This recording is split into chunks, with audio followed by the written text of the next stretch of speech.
Yeah, I mean, so I will say, What's up, Response On players? We're back with another great interview. This time I'm joined by some UVS staff, and we're going to be talking about Godzilla, Reign of Kaiju. I'm super excited. I can't even keep it in. So I'm joined by, Jeremy Ray. and for the people at home who don't know, because I definitely know, I definitely did all my research. What is it that you do for Universus? Yeah, so I am a senior, my title is senior game designer for Universus. So I put the words on the cards and a lot of the ideas that shape the cards. So it wouldn't be wrong to say that you help with some of the mechanics and the overall theming of the play of the set. Yeah, mechanics, that is probably the biggest set of responsibility. Like, that slice of the pie is largely me and the teams. Like, and then the theming is also, that's a kind of split with creative, but Right. that is still a big part of our pie. What are some core design philosophies that you have that have started? Maybe let's talk from My Hero Academia first set. What are some of those design philosophies you have that are maybe still current or kind of lingering as we continue on several years past? So I get to put the fun asterisks on here. For My Hero 1, I did some contract work, but I was still a player. I didn't actually start like full-time work until the end of set 2's development. Okay. So I joined the team around then, and I came in and I was a pup, and I didn't really necessarily know what I was doing, but I had some experience. I'd been a playtester for every era of the game previous, like every single owner, like FFG and Sabretooth Games, I was a playtester for, and eventually that turned into a bigger role. And so that was like my strong experience base, was like coming in as a designer was, hey, I know what competitive cards look like. I know how to test cards. I know how to put pressure on them. And I also know how to make cards that make competitive players go, oh, like this is interesting. And that has led to a lot of like my early philosophies that have grown a lot. But I think the biggest things for me, and I think for most of the team, is be authentic to the IPs. I will never cast shade at other card games. They do their own things. But like, we don't want a picture of a character you like with a big number next to it to be the representation of that character. We want you to play Godzilla and feel like you're Godzilla wrecking a city or throwing big haymakers. So authenticity to the IPs we work with is the top one thing. Like the thematics, things like that. And the second thing is make things that are fun and exciting for our players. Like they're kind of a 1A, 1B, but I think that fans of the IP will get to 1B if we do a good job with 1A most of the time. So I think that those are the two biggest core philosophies. And I personally, this is a philosophy that I always think, and I've gotten better at metering it, but I like to take swings. I like to make cards that maybe are a little risky, but are exciting. Like, as I like to call them, neuron firing cards. Like the cards you see and you're like, what can I do with this? Like everyone knows what a good statted attack looks like. Sure. But like when you see a card that's like, wait, this comes out of the discard pile and then grabs two and shuffles one and puts a card from my hand on top of my deck. Like, card that really makes people's brains fire. I love cards like that. They're dangerous. They have led us the path of like combined firepower and things like that, right? But they've also led us to like some really exciting things, and those are cards that get motivated. But those swings are swings. They are risky at times. But it is something that I am fond of. I think I've got better at managing those swings, but I doubt I will ever be perfect. I mean, it's really hard to be perfect especially when it comes to designing cards that are going to be touched by a numerous amount of people, a lot of different brains, the way people perceive different stuff. So what is one of those things, getting into some of the neuron firing cards or like some of the design philosophies that you've had that's really helped evolve the Godzilla Reign of Kaiju set? Is there anything that you were like that matches the IP that you were like, we have to put this in here? This is something I really want to do. Yeah. I mean, so like the biggest call out here, I think, is the power tokens. Like they've been seen, they've been shown, but like I really, really, really, really wanted a way for all of these monsters to like express the ways that they interact with the world around them through power tokens. Absolutely. I've talked about it a little bit before, but like, for example, the Mothra action, the Omni block action, when you block the blocks all zones, etc., gets a power token because Mothra generates her strength from protecting the things she cares about. And then Shin Godzilla generates his strength by wrecking everything in sight and being like a monster. And the power tokens became a way of expressing all those different things. You know, Angerus is like brawly, counterattacky, hit me, I'm gonna hit you back sort of thing. That became the expression for me of how the monsters in the set interacted with the world around them. I think that's a really good point, because the power tokens, I feel like, are very thematic, and I do feel like they end up helping kind of your typical kaiju fight, right? It starts off with kind of like a stare down, or you know, you see the monsters, they're getting ready to engage, but then that battle amps up and it keeps amping up, which is very cool, being that a lot of these cards, you're going to end up gaining power tokens throughout the fight to help you kind of close out and do your you know, plasma incinerator finisher type thing. So as far as designing the power tokens, was there maybe a design that you felt was too strong? Do you feel like you kind of nailed it from the beginning, or was there something interesting developing the power tokens? They had a fairly similar shape from the beginning, different numbers, different rates, right? But I always knew what I wanted them to be. There is a not insignificant amount of Godzilla movies that end with Godzilla charging up the biggest beam of all time in a classic anime fashion, and just like shonen protagonist blasting his opponent in half. Like, and I wanted like to express that, like, the fights go on, the attacks get heavier, scarier, monsters start doing their special moves, Angerus turns into a ball for some reason. It's all great. Yeah. And I wanted those to be, you know, the power tokens to represent the kind of building of to the climax of the film, the world we're in. So it was really a part of from the beginning, it was something I wanted to do. And I also, talking like our game in relation to other games, a lot of other games have tokens. Absolutely. I like those tokens in many of those games. I thought tokens, especially in this shape, bring unique dynamics to our game, because the way you use our tokens isn't just for one thing. It's not a straight replacement for something else. The power tokens get to express pressure, or a finisher, or an opener, or a like, you get to do that sort of thing, and then it also represents the mechanics that use them in the set. Absolutely, which is so awesome. It's very unique. Let's try to take it from step to step into design, and we'll use Godzilla. Well, more specifically, I want to use King Ghidorah, as I pulled a really cool character out of here. He's obviously has 3 heads. He gets 3 tokens that allow him to reduce damage, kind of showing his survivability. Yes. While he also gets to remove stuff for stats and draw a card. This seems like a strong effect in a vacuum. Is every character design? Well, let's start this way. Do you design the characters first, or do you kind of have like a set of cards? Do you have like a theme? What is like one of the first tent poles of design for a set? Yeah, the first one is kind of what we just talked about, in that, like, what are the main mechanical elements that I want to see in the set, right? And then what are the characters? Because the characters are, I feel like, going to shape the set around like what they do. I don't know what the mechanics I'm going to put in a set in until I know what characters I'm going to put the set in, because I want those mechanics to be authentic to the characters, that authenticity thing. Like, I'm not, if I, make a Godzilla set without big swings, big hits, like damage, destruction, like, it feels like it's not thematic to Godzilla. Absolutely.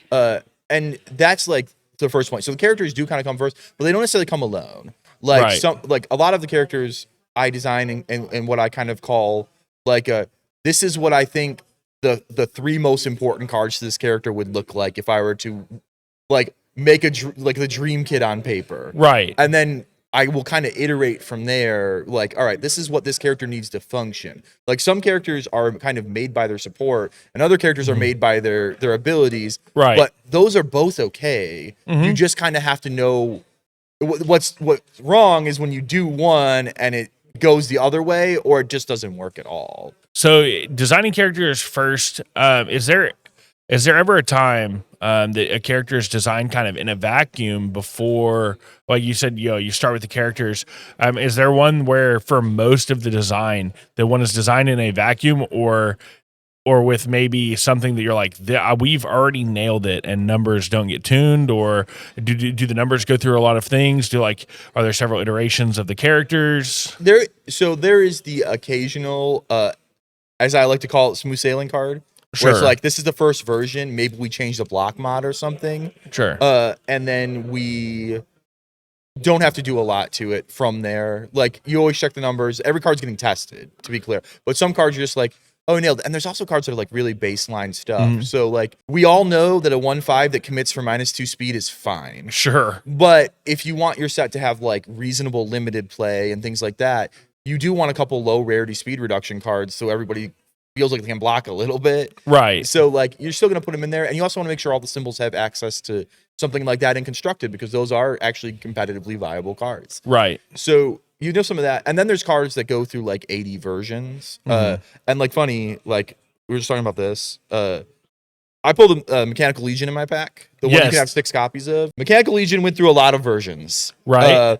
For one, it started off in the space of you can play as many of them as you want in your deck. Okay. Cool. And it was just like an army of robot attacks. And it had, but the gimmick it always had was the more you played, the easier they got. So as many as you want, we found was actually kind of like a funny, but not necessarily that enjoyable play experience, where it was like, all right, well, just if I drew a handful of them and I passed the first couple, the game solves. Right. So like, we kind of started messing around with it, and we made it more impactful as an attack, which is kind of where we ended up in the end, where it's like it can get pretty big with the damage. But the going full out was that, but 4 didn't feel like enough for a Legion. Like anything, you get a 4 of anything. You need to have more than 4 for it to be a Legion. Absolutely. So that was a card that saw a lot of iteration. Another example that I don't have in hand is the Big Infinity Ultra Rare attack. Yeah. Humanity's Final Stand. Like, that card, credit to our testers, Will Howard, Bear Bryant. They broke that card in like literally a day. And then it just went into an iteration cycle that never stopped. Where like, hey, we're playing like a 0 diff, million, quadrillion damage, something every turn 2, buddy. You broke this card. And I was like, okay, well, let's get back to the drawing board on that one. Yeah. That one is like the example of a card that had nonstop like the opposite of smooth sailing. The water was choppy from the beginning, but I know where I wanted the boat to land. Right. But getting there was not a straight line. So there's actually a couple more cards in this set, and I'm gonna pull one up real quick. Yeah. Towering Statue is a good example of, I think, an overall theme of this set that's like a sub theme, where it's, we have a lot of flip. If your opponent has cycled this turn, do X, Y, or Z. What makes you want to kind of put a subset or like a reliance on something like that? Because I noticed in a limited environment, it fires very often. But is this like an indication of where the format could go design wise, or because as you play right now, outside of a handful of characters, there's not a lot of cycling that happens. Yeah. So this is like a 2-pronged thing, and I will avoid going into like the 45-minute long discussion of like what Deadlock means to the game from like a design philosophy standpoint. Oh, we'll get there. But the reality of Deadlock, and this isn't a bad thing, is people incorrectly assume it's to make games faster. Right. That is not what Deadlocks are. It's to keep games somewhat simpler, but or if you want to evaluate into Deadlock, a more higher powered game where you can push past those bigger numbers of foundations. That's what Deadlock does, but it doesn't speed the game up. Right. Like, as a matter of fact, people often just dance around the 10 number and avoid Deadlock entirely, and that becomes like kind of a stalemate often. Like, right. And we don't like, above 10 is not forbidden. That's not people think that's like the policy. It's never it is. If you want to go above 10, fine. You just have to be ready for the scale up and power level of cards. That's what Deadlock's really for. The cycle versions of this are meant to help like pace of game. Like, if you're playing a slower deck, you can kind of wait for your opponent to cycle and then turn on these powerful cards. Or like, if your opponent is also worried about playing slower decks, these are cards you consider. And you also correctly called out like limited play. Limited play games sometimes can get a little stally. Absolutely. In some formats. So, and you cycle much faster in limited, and these are all like almost entirely commons, I think, in this set, off the top of my head. I believe so. Most of them are around the 1 for 5. You're going to get some number of these in limited, probably several. Yes. And that means that, once you guys get to turn 4, if things are stagnating a little bit, things are going to ramp up, period. This game is going to get The second half isn't going to be as long as the first half because of these cards. We will get to that conclusion, that climax, that big finale. Yes. And they are a part of getting there. I honestly feel like it's an interesting way and not doing, you have these so-called draft chaff where it feels like it's in there for no reason. Yes. And I feel like even in a limited format, these cards are impactful and I like seeing them. I just didn't know if maybe they have a greater goal. But I do appreciate you answering that. They are a tool that is helping the game reach its climax. Now, whether that's necessary and standard in every given time is debatable, but it's good that they're there. Because if things really slow down in a meta shape, because that's what competitive players have found is the most effective way to win, all of a sudden there's a set of tools sitting there where everybody's trying to dirtle around. I'm going to play these because they're going to be really good if everybody's dirtling around. Absolutely, which is really nice and kind of keeps it reined in. I do want to talk about this one kind of in that same vein. This is Valiant Hero. So it's a 5 difficulty foundation. This is something that you can definitely play as you get into bigger, longer games easier. Is there maybe a reason why we're seeing so many 5 difficulty foundations? Because I feel like there's quite a few more in this set. Usually I feel like they're reserved for more impactful foundations that really make you go, well, do I want to build this early in my turn because I can't attack string and build it? There's kind of like a 2-pronged answer to this. One, it's space we wish we could do more in and feel like we were making cards players cared about. Okay. Like there's been a series of like higher difficulty cards that have been kind of largely ignored by competitive players and I can't stress enough. I'm not trying to say this in a blame way. It's because it means that they're not good enough. They're not efficient or fast or whatever. They're not matching the needs of the meta. Right. And but it is like interesting design space where it's like, will you trade the kind of investment you'd make for an attack for a card that will help you in the long-term value? So that's a space that we're still trying to iron out.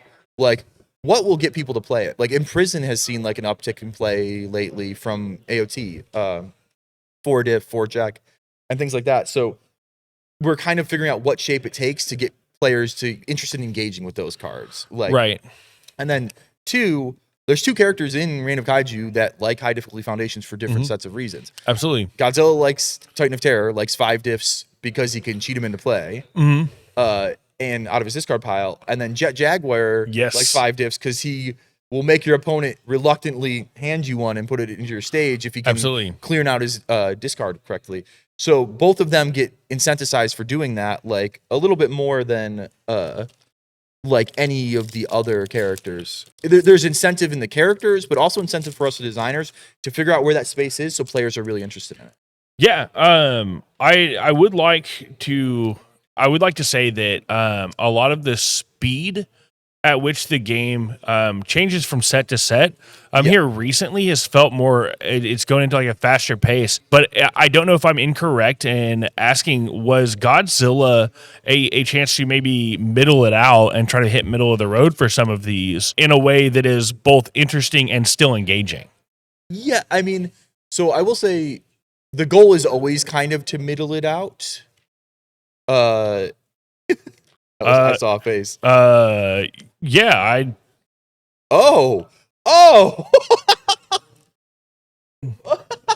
mid-interview, celebrate Chrome. I pre-joked about this. It's a Chrome Angie. I think that's the first one. Yeah, it's number 53. Awesome. Well, congratulations, sorry, not to hijack the interview. That's just a crazy pull, and I wanted to show it off on camera because the chromes are beautiful. The chromes are beautiful in this set. That looks like a movie poster, like a beautiful movie poster. Yeah, I have been, and this is not necessarily your field house, but I have been gushing over the art quality in this game recently. Incredible. Over the last, I feel like year, I've fallen in love with so much of the different art, even for IPs that I personally don't care about. Yeah. I can find some reason in the art to want to play them. Yeah. But what that's sick. That is pretty crazy. This is my guy. This is one of the guys I'm playing this weekend in card slinging. Oh yeah, you're playing. I love him, the ball man. The ball man. Just ball people. We just ballin'. We just ballin'. It's so good. His the alt art for Angie Ball is awesome. I don't know if you've seen it yet. I think I did see it. We actually played a pre-release event today, where we actually saw quite a few of the alts, and it was really neat. But back to my question, because this is one actually I feel like it gets talked about a lot. It feels like in the current climate, there are a lot of decks that either want to play really fast and they want to play on 2 or 3 foundations, or they want to play maybe they want to play close to the end game to get some type of here it is win con. I see we're seeing a lot of these foundations that make trade-offs. Is there something that's actively being done to kind of like meter that and hit it like dead in the middle and try to give everybody a piece of the pie? The easy answer is the middle is an impossible target, just because we never know what the middle is going to look like, and we're also designing a year out from what. Absolutely. Like if we're not able to be snappy and like go a month out and be like, all right, this is what the meta looks like. We're going to pick tools to like shape it back. It's a little fast or whatever. But as long as there's viable competitive decks in the respective archetypes that we would like to see them in, keeping a push and pull. Like I'll give an example in some of the current mainstays. Yes. Like Godzilla is a tanky 6-hand size aggro. Those decks do well into other aggro decks generally, especially 7-hand size aggro decks and things like that. And that is an archetype standard. He's kind of the 10 post for that one. Then you have like your defensive block everything control character Rodan. Absolutely. And like that is a good archetype to have. And no one would, claim Rodan's an aggro deck. Sometimes Rodan will turn it on and do that impression of one, but that's not what Rodan is. Right. And then those are like 2 of the mega archetypes, but we also, we want to see control decks. We want to see mid-range decks. We want there's a top cut Humat Soul. Yes. It's like, gonna be more shaped like a mid-range deck because his game is not killing you immediately. There's always going to be some sort of, how do I put this, push and pull there, and something is going to rise to the top. But as long as we're seeing a good diversity in the deck archetypes, not just the characters, like there could be, I don't want to say his name wrong. I believe his name's Caden. He played Zeke. He top cutted Zeke. He got second in the one that Wub won. Where Wub? Love Wub. Yes. Check out our last podcast episode where we talked about Worlds with Wub. Those 2 backup decks could not be more different. Caden was trying to aggro people into oblivion with basically the same cards that Wub was like a mid-range control deck. Right. That's 2 different archetypes, even if they're coming off of a similar set of cards and characters.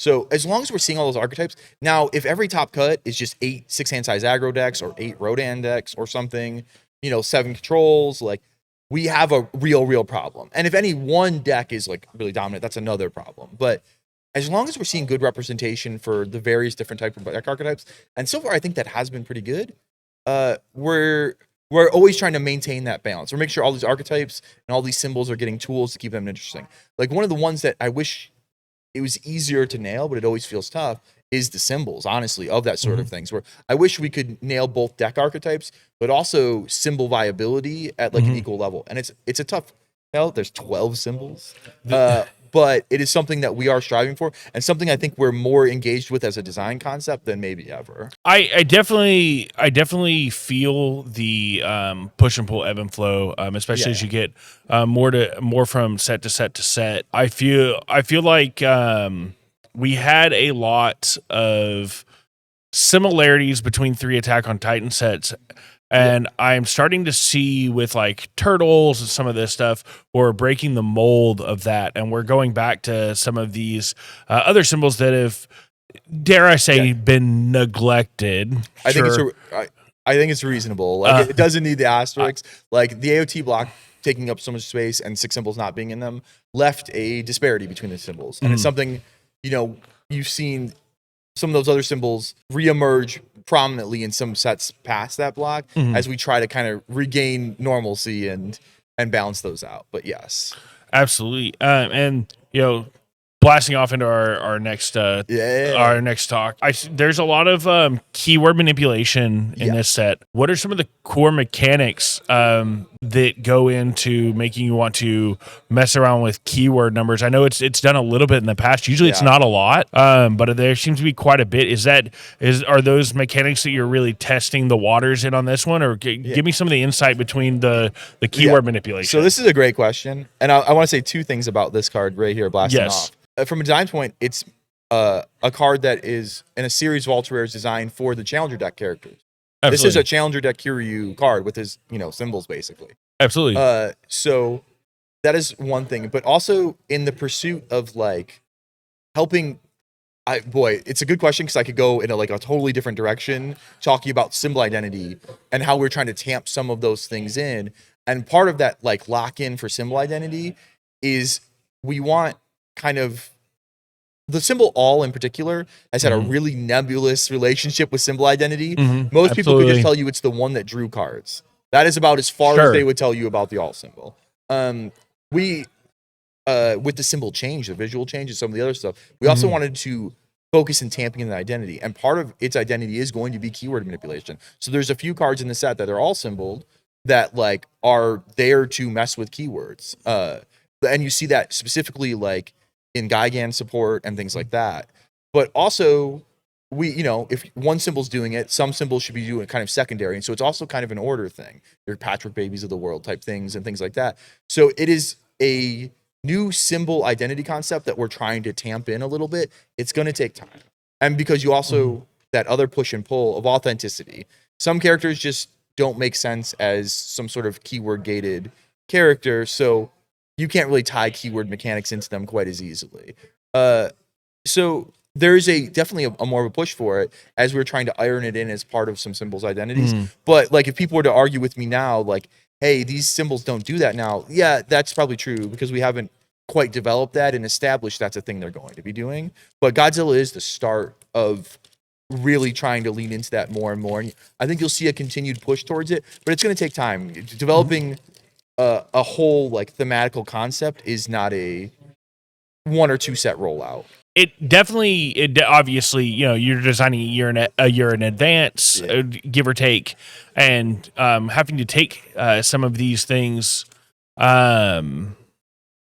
into account. I actually really enjoy the idea of keyword manipulation on all, and getting to play with some of this stuff in pre-release and going, oh well, it's now it's stun 2 on a stun 1. I think it's a really nice and interesting design space, and I'm glad that we are exploring it. I do want we touched a little bit on Deadlock specifically, because in this set, Deadlock is back on the menu, boys. It does feel like there's been a long time in which that we haven't had very many Deadlock cards. There are a lot of times, if a character wants to build into Oblivion, they can. And I feel like this set really reins it in. Was that a conscious choice based on the sets prior, especially as you expand the symbol pool? And is that tied to any symbols? Are we seeing more Deadlock support? If I really want to stop my opponent from building in, is there a symbol I should be looking at? I think the first part of that I should answer is that there's a deliberacy here, and especially there is I guess something I haven't really talked about a lot is that the first set of the year is kind of a rotation setter. Right. And absolutely. So there is some drive to, I don't want to say core set because that's not exactly accurate, but have a set of tools that are going to be useful for a long, long time. Absolutely. So Deadlock should be available to everybody to when the games go to that threshold. They have the option to put in Deadlock dedicated cards or cards that feature good Deadlocks to play those longer games if they need them for whatever the meta may look like. So there's a conscious thing. Part of that has to do with when the set was releasing. Sure. Part of it has to do with some of the sets before it featured little to no Deadlock.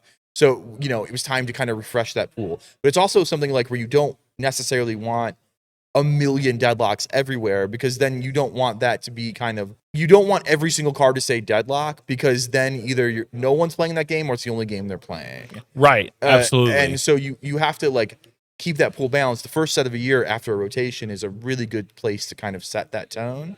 And then the other thing is just like remembering that if there's a deadlock disparity, it's not intentional, and it probably should be. It probably doesn't need to be corrected, but nobody should be bad at it. Right. And that is something that is even kind of tough to evaluate at times, because like this card might look good enough, but if it's not in the kind of archetype certain symbols are playing, then it's not actually solving the problem, because that's not what those decks are doing at the higher levels of play.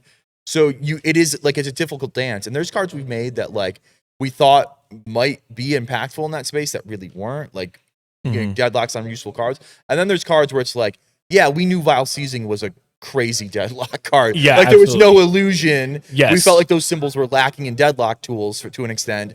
So at the time, so they got a crazy deadlock because it was like they felt bad at it compared to most other. Like Good had a few really good ones in that early My Hero things, like Pull No Punches. I think was the deadlock, the punch one with All Might on it, and a few others. And then like, I couldn't tell you what an evil was before Vile Seizing. So I do really like the idea of Deadlock being back and being impactful. Yeah. I do really like the design choices that I'm seeing so far in the set. As somebody that got to hands on it today, I'm so excited. I'm actually extremely. I was already excited for the set. I'm a big Godzilla fan. Unfortunately, I didn't get one of my favorite characters into the set. Who didn't make the cut? I can never remember exactly how to say his name. It's like Ursa. He's the big like Leviathan crab guy. Oh, okay. Not a particular. That's a crazy. That's a pretty crazy random favorite. It's a deep cut for sure. Yeah. To the point where even I can almost never remember his name. I'm just like, yeah, I like that guy. I can't lie to you. He was not. There's a couple people near. He wasn't even on the table. He was in he was at catering or whatever. While the last few guys were getting in. Yeah. Oh goodness. Some of the decision making for characters isn't entirely on me. Like that. Absolutely. That's what also considers the IP holder and the needs of the product. But there's a few people on the I apologize to Megalon fans. He was close. He was close. Yeah, but he didn't quite make it. Was he like tip of a kit close or candidly, part of this selection process is like, who can we make cool art for? Who we have cool art for? Absolutely. And Megalon had a lot of cool art. Yeah. And he's a pretty notable character. He has a cool design. I like Megalon. But at the end of the day, we decided to go another way to some of the more striking or even cult popular characters. Sure. And also, I do get a little designer privilege. I was not letting this set release without Biollante on it. Okay, fair. Ghidorah is my favorite kaiju of all time.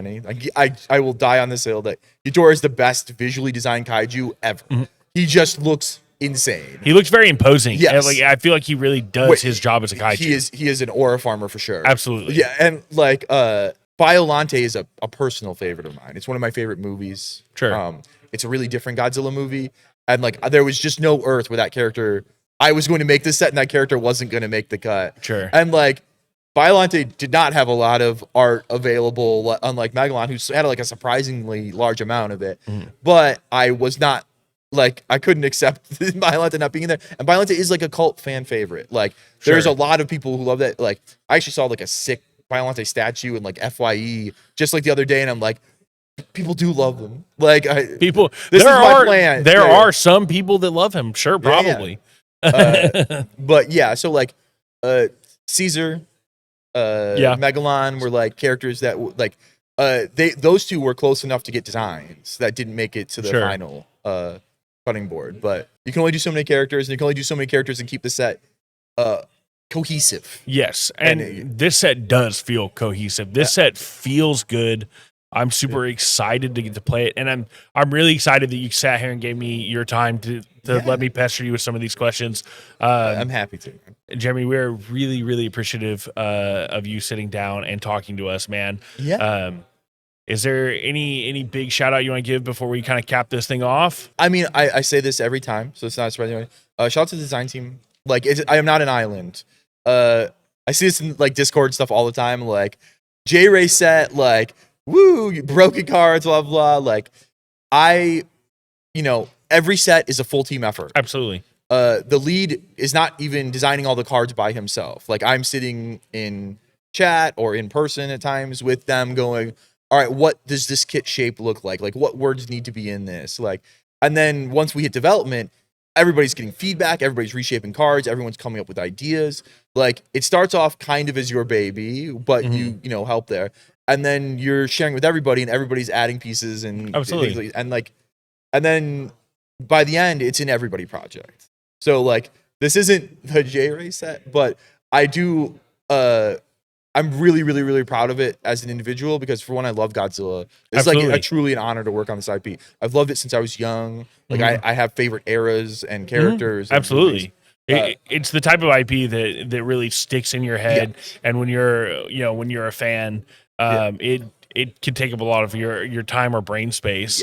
As somebody who is also in that same boat, who has loved Godzilla most of my life, and like being that and like a Toku fan and all that stuff, I'm excited to set. I'm excited that it's good. Thank you. And I always want to add that caveat for one, I love my team, but for two, I wanted to dispel the idea that like one guy does every set. There's no set is an island. That is just never a thing. Like, you need the whole team. And then also, like, the secondary shout out, the creative team. I don't put the pretty pictures on the cards. I have some impact on what pretty pictures get out on the cards because I will come up with some of the themings. Like, I would like to see a picture of Godzilla tripping somebody with his tail, and that will be what I give to the art team. And then they come out with like a sick piece of art, and I'm like, where did you even pull this? Like, how did you find this? So, like, half the effort is the design team, but creative deserves an immense amount of credits. And if Shaun, the artist for the character alts, yes, they're gorgeous. Shaun is so good. I hope he sees this. And Shaun is so good. He is so good, insane. And he's so nice. Yeah, he is. We actually had some stuff signed by him while he was here. I was playing in card slinging. I had a Mothra deck, an Angerus deck, and a Ghidorah deck. And I was fortunate to get access to all of the alts for those three that I was going to play this weekend. And someone audibly gasped when they looked at the Mothra alt. Like they're like looking at the table, looking at cards, and then they saw the Mothra, and they're like, can I? And I was like, yeah. And they're like, oh my, like Shaun's incredible. It's so good. Absolutely. It's beautiful stuff. So shout out to creative, shout out to Shaun for all his incredible alts. Like, so, you know, it's a big project. I'm super proud of it. I feel like it's so funny. I've been telling this a little bit, but like 12 months ago when I kind of delivered what you see now, like it's kind of like a cooking thing. And it's like, I prepared this dish and I had to wait 12 months for everybody to see it. And when you have that much time, you start to doubt a little. You're like, are they going to like it? And it's been the absolute best thing this weekend. The number of people coming up to me and being like, hey, we love this. This was awesome. It like warms my heart to know like this dish we cooked is something that people are liking as much as good as we felt about it. That's awesome, man. I'm glad everybody else is receiving the set well, man. Yeah. And like I said, thank you so much for interviewing with us. My I really pleasure. appreciate you, Jimmy. Hopefully we'll have you back sometime. Yeah, I hope this isn't the last time. This is awesome. I hope not. Otherwise, we're out of business. Yeah. That's going to be all the time we have. Thank you so much for tuning into the interview. I've been Jake with Response on Play. If you like our content, you like our interviews, you like any of this other stuff, go to our YouTube channel and follow us, subscribe, ring the notification bell so you don't miss out on any of the stuff we're doing, and look forward to more videos from this trip and more trips. We'll see you guys in the next one.